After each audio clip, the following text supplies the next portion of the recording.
I did a timeline of my life up to that point, as my therapist probably asked me to do this summer, and what my moods were like. Now, I was thinking that that was a diagnosis, so I was a little bit kind of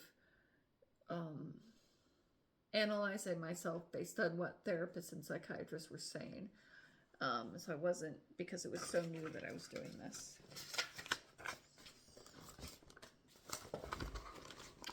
Another calendar from 2009. So I was getting a little stronger by this time, but you can see I was sick. I didn't go to church. I was feeling depressed. I was having mood swings. I didn't have a period this month. This is also when I I had SSDI. Sorry, I should put this down so you can see me.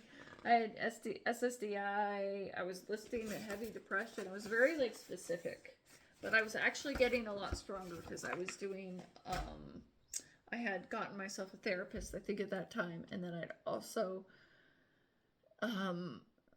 been doing a lot of 12-step groups and this and that, really digging deep into myself.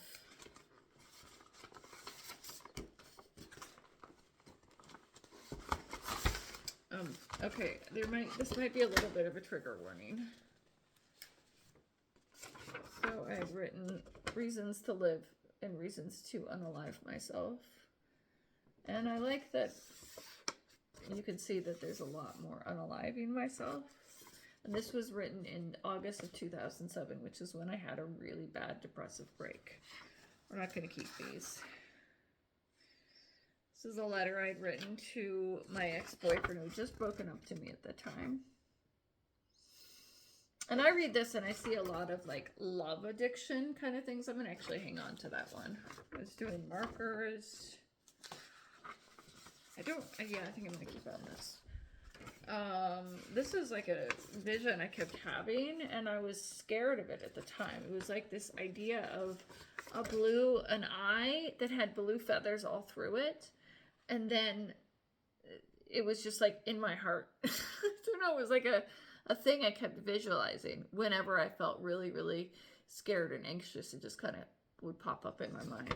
But now I look at it, and it's not such a scary thing, but that I'd drawn this because I kept seeing it everywhere, and it's not so scary. It's actually kind of pretty. I remember showing it to my mom and sister-in-law. They're like, "Oh, that's kind of pretty," but I was like, "No, this is terrifying." So I think it's supposed to go like that. And what's interesting is that you could see the eye and then all the blue feathers, and then it's almost like it's kind of in a vagina or something. But it actually is kind of pretty. And I think it also is stemming from the fact that all my life I have had the fear of clusters, and so this was just an example of that, and it was a fear so yeah. But yeah, it's a little terrifying for me, even now. Let's see, reasons to unalive myself. I'm keeping these because I'm writing this book right now. It's about my love addiction journey, which is kind of going through my life of healing.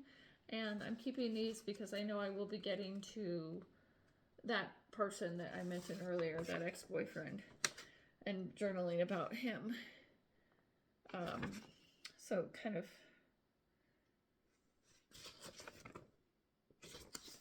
So I'm going to keep a lot of these. And they're, oh, and this is kind of interesting. I did a lot of art. I don't know what I was thinking at that, but it's kind of interesting, isn't it? Art therapy has always been really, I think I never really say, here's the blue feather again. I think what really scared me about this was that fear of holes, trypophobia, the